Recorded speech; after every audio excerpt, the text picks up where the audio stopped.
Yes, Diamond amewakanyaga wa Nigeria YouTube na TikTok na amekuwa namba 1 kusini. Anawashinda wapi wenzake? Fahamu yafuatayo. Namba 1, uwekezaji mkubwa kwenye maudhui, content is king. Diamond Platnumz anaelewa kuwa maudhui ndiyo yanavuta watu, anaachia video na muziki zenye ubora wa kimataifa, HD, storylines na kali.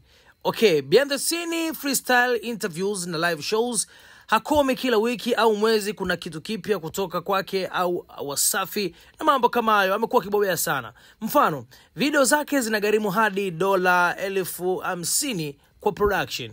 Kila msanii na wengi Afrika hawafanyi mara kwa mara.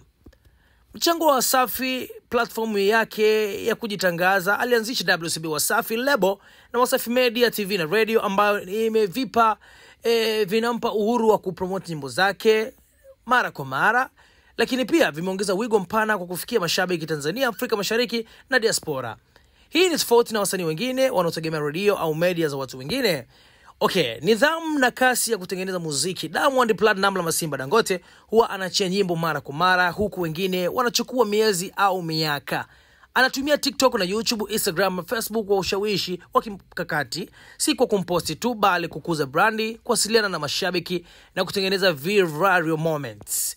Yes, kujifunza na kujibadilisha, adaptability. Diamond ana uwezo wa kubadilika na mwelekeo wa soko. Anafanya collab na wasanii Afrika Magharibi, Davido, Rema, Pato Ranking na wengine wengi. Anafanya nyimbo kwa Kiingereza na Kiswahili, hivyo kufungua milango kwa mashabiki na mataifa tofauti tofauti. Anatumia trends za TikTok, Reels na Shorty kwa weledi mkubwa. Hii ni kupitia Instagram page na mitandao mingine ambayo ni social media kwa upana. Timu imara ya kidigitali na PR, yani public relation. Ana timu inamsaidia kupanga ratiba, kutangaza nyimbo, kuweka maudhui kwenye platforms.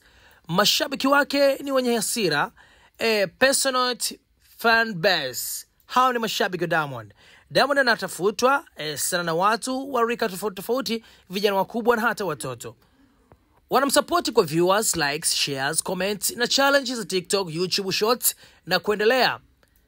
Kuishi kama brand, sio msanii tu. Diamond ni brandi, anaingia kwenye biashara, Wasafi Bet, perfume, sabuni, fashion na anajitambulisha kimataifa kama mfanya biashara, sio msanii tu. Swipe kuna takwimu mpya inavyo kimbia juu kusana msanii huyu mkubwa. Created by Almando Public Scope kutoka Bongo 5 TV. Mimi ni Abraham 255.